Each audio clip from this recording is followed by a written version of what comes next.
Excellent. And then I have got to accept that. So got it. Wonderful. And welcome everyone to the Synergy Realtor Toolbox on being a real estate sorcerer. And so you hear this expression all the time, be the source of the source and not the source itself. This is to keep you out of trouble and your broker as well, and to empower your clients so that they can do their own due diligence and make their own decisions as an informed purchaser or seller. And so you do hear this expression all the time, but how do you actually do that? So I've put together an Excel spreadsheet. Cody will be so proud of information and resources for you. I will put that in the chat box towards the end of the session. And this is so that what I'm going to do is I'm going to share with you the subjects most often and the issues most often brought to us from our clients that we really, these questions we shouldn't even be answering. We are here to educate and enlighten our clients and give them resources, but not to directly answer these questions for liability reasons. So we place responsibility where it belongs. And so we enlighten and empower people to make their own decisions and provide them with resources. Okay, and so that's what this Power Hour is all about. So there's 3 things that I'm going to recommend. So first of all, when you're asked a question like, is this neighborhood safe? Has somebody died in this house? What kinds of people live in this neighborhood? Blah, blah, blah. You defer to the experts. And there's 2 other things that I'm going to share with you. So when somebody asks a question, say, with a stain on the ceiling, or do you know if these houses have high-tech plumbing or blah, blah, blah, that would be an excellent question for whether it's an attorney, an inspector, or a lender. Always have excellent professionals that you are at the ready to refer. Okay. And of course, also give your clients the option to do their own due diligence on these professionals. And I'm going to share with you a templated email, for example, that I use for my inspector recommendations. The second thing is to put ownness where it actually belongs. So instead of you saying, oh, docs will be at title on Thursday, the lender said documents will be at title on Thursday. So always put the ownness of who is taking responsibility for what exactly on that party or that person, or even on that, illusory entity, like the market's response, for example. When our properties, the market is shifting, and it always does, so we're shifting from a seller's market to maybe a more balanced market, and properties are staying on the market longer. Buyers are able to ask for some things, some incentives, closing costs, and so forth. We're going to have to be, and I've already had to do this with my listings, are asking for price adjustments, right? And so it's not you saying what the property is worth. It's the market saying what the property is worth. The market's response to the list price is that it's too high. And when you have properties that are being shown, but no offers are coming in, make sure you're following up with those agents. And then you're literally sharing. We had 5 showings, and 4 of the 5 agents responded that they thought that the property was overpriced. And so you're not saying that you're saying the property is overpriced. You're letting them know that the market's response is such and such. So always put the ownness on where exactly the responsibility lies. I'm not one of those people who does the finger pointing and the blame game. I take responsibility for my part, and other people their responsibility. So if I say I'm going to get a report to my client by tomorrow, then yes, I'm getting a report to my client by tomorrow. And then if I have to if that's going to be a broken promise, I'm going to try to get out ahead of it and let them know, what, I'm not going to be able to get you that market report today because, I had something unexpected come up, and know that it's top of my list for tomorrow. Okay. So take responsibility for what's yours, and then put the responsibility for other things exactly where they're supposed to be. And then that way, yeah, if the loan docs, so I gave the example of, so we're going to close on Friday, the loan documents should be at title 3 days before closing because of the 3-day disclosure period per federal law. And the lender said that the documents would be there by Tuesday. Now, if they're not there by Tuesday, it's not my client saying, hey, Tamara, you said that the loan documents were going to be at title on Tuesday. We could sign then. Oh, the lender said the loan documents were going to be there on Tuesday. You're going to follow up. You're going to coordinate. You're going to press forward and make sure people follow up and follow through, because that's what you're there as the orchestrator of everything, but you're not taking on that responsibility yourself, because it's actually the lender's responsibility.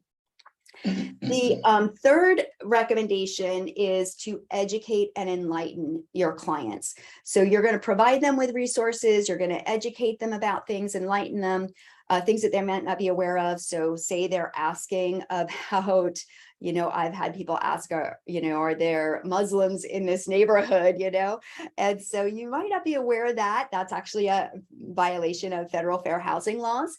And so you're going to educate your clients. Of course, we do this when we do the buyer brokerage agreement. We do this on the listing agreement. We're letting them know that we abide by federal fair housing laws. And you might have to remind them along the way. So you might not be aware of it. That's actually a violation. For me to even answer that question would be a violation of federal law or state law or whatever it is. So the expressions, there's a federal law that prohibits me from answering, or there's a state law that mandates ... Okay, so you're again referencing outside of you what is dictating how you can respond to your clients' questions, okay? And then you're going to provide them with tools and resources. So I did put a spreadsheet together of the top 9 items that we deal with that could get us in trouble. Demographics and fair housing, asking if there's a death in the house. Now, every state is different. Your clients might be coming from a state. There's 3 states that have disclosures around death. And so California, any death happening in the past 3 years must be reported. And then there's 2 other states that have some laws around disclosing death. We are not one of them. In fact, we could potentially even be held liable if we disclose it. So it depends on disclosure. You always want to ask yourself, who do I represent? Do I have a duty to disclose? And who is this going to help? And who is this going to harm? And then within the framework of that, then answer appropriately, of course. So they're in alphabetical order on the spreadsheet. That's not the order that I'm going to go in as I present to you. But know that I will be uploading the spreadsheet into the chat box before we finish. And how it is designed is there's an article to educate you on that particular issue. And then there's resources that you can provide to your clients to empower them to do their own due diligence. Okay, so the topics we are covering are right there. So first, let's talk about the property condition. Definitely ensure that the SRPD is completely filled out and that anything that requires explanations is done. And let your clients know this is required. Federal law as well as state law requires that a seller disclose the condition of the property. And explain to your sellers when you're the listing agent that this actually benefits them. It protects them. And when in doubt, disclose, and be honest and transparent. Because otherwise, if they fail to disclose something, the buyer, per state law, can sue them and get 3 times treble the damages that are caused to them. And of course, the buyer can sue them anyways, regardless. But at least if they filled out the SRPD truthfully, honestly, then their liability is limited and it protects them. Okay. And always recommend on the buyer side of things, recommend an inspection. And then it's up to your buyers to move forward. There is a federal disclosure form that is required for FHA properties, which is, before for your protection, get a home inspection. So make sure that you are recommending home inspection on every single property. And then if your client gets it or not, that's on them. Okay. What I use is I have a templated email. And so I recommend that you have a templated email to address many of these issues already set to go. So it's, hello, the next step in this, the transaction is the home inspection, and you can hire whoever you'd like. And so you're letting them know this is your responsibility. You can hire whoever you would like. You can ask friends and family for a referral to an inspector. You can interview licensed certified inspectors who are members of one of these trade organizations. And I have links to the trade organizations there. And then of course there's Angie's List if they want to check there. And then the inspection company or inspections company, if you have more than one, and you could put them in there, as this is who I and my clients use most often and have been happy with their services, and then put a link through to your inspection companies. So you're clearly showing that you're empowering them. It's their decision. The rest of this email says you pick out the home inspector and then I will schedule it, and that they don't have to be present for the home inspection because the inspector is going to give them a report. And then of course they can reach out to the inspector for any explanations on the report. Do not be the go-between between the inspector and the client. Connect them directly. So you should not be translating what's on the inspection report. You're going to provide, the inspector is going to provide the inspection report to your client and to you, and then you're going to empower your client to read through the inspection report. If they have any questions, to call the inspector directly. And if there's repairs that they would like to be made, make sure that they're asking, you know, that's what your role comes in, is they're letting you know what repairs that they want, and then you're filling out the repair request. And that repair request is just very clear, concise, you know, seller to repair, seller to replace, seller and it's not, you know, no ambiguous terms, and just referencing what is on the inspection report. And of course you have to provide the inspection report with it.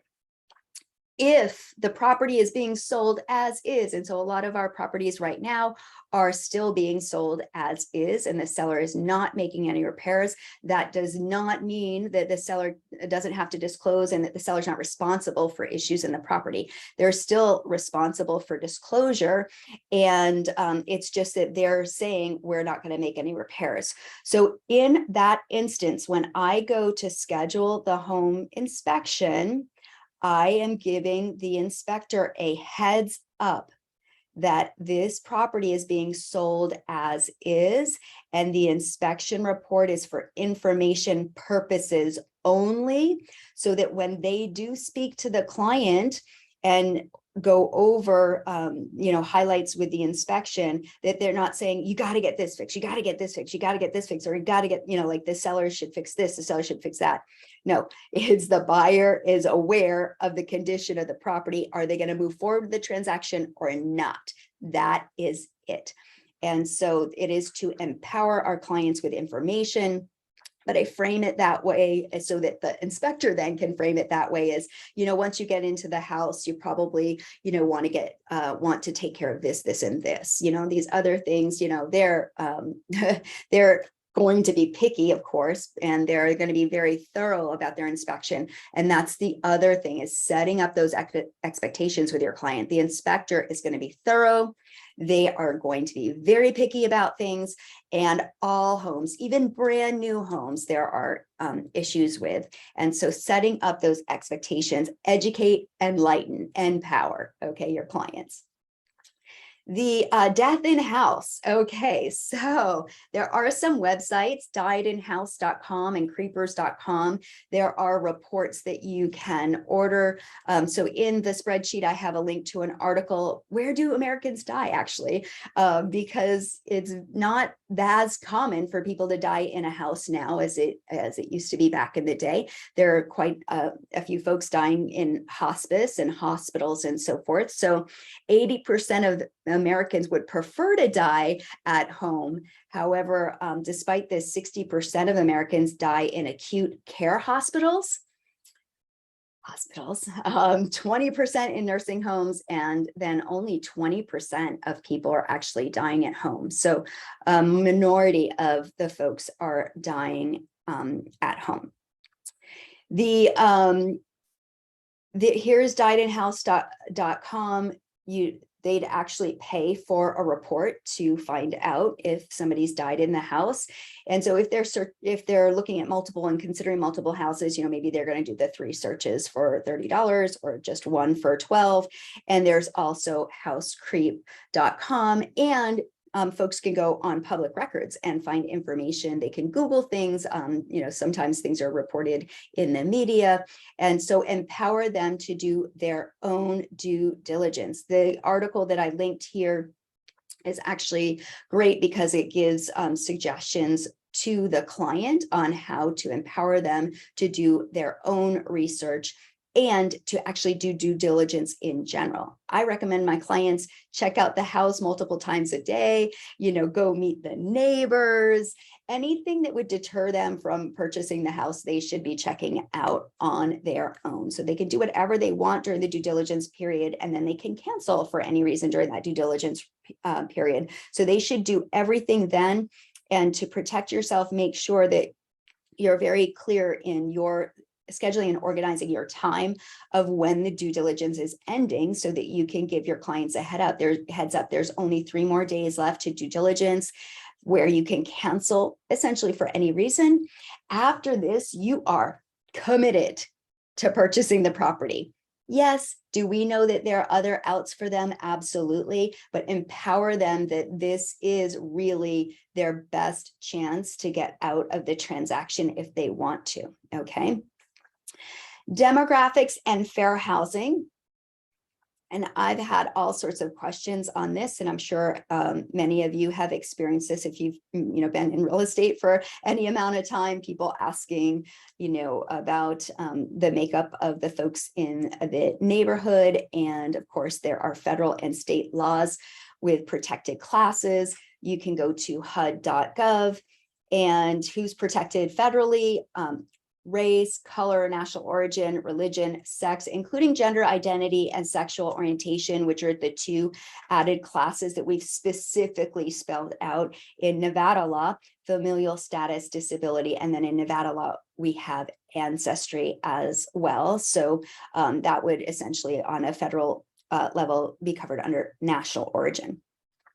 And what types of housing are covered? It's most housing. So very limited circumstances, there's exemptions for owner-occupied buildings with no more than 4 units, single-family houses sold or rented by the owner without the use of an agent, and housing that's operated by religious organizations or private clubs that limit occupancy to their members, but their membership cannot be limited by any of these protected classes whatsoever. And so, of course, in the buyer brokerage agreement and in the listing agreement, you're letting your clients know that we practice equal housing opportunity and we do not discriminate. And essentially, everybody is protected under one of these classes. And so we do not discuss people, we discuss properties. And if your buyer is looking for a particular location, it's just geographic. And the sellers, all that they should really be caring about is if the buyer is can financially purchase the property. And that's it, if they are financially capable of purchasing. So that is how you're going to handle those fun questions. And then safety and crime. Is the neighborhood safe? What's the crime here? Deferring your clients to these websites. So neighborhoodscout.com, there's crimegrade.org, and then of course the local police department. So there's the Las Vegas Metropolitan Police Department link there. And then on my spreadsheet, there's also the city of Henderson, city of North Las Vegas linked there, so that you have the resources to just send your clients, or you can just create a resource page on your website that has all of these web addresses on them to send your clients to. And along with this are sex offenders, and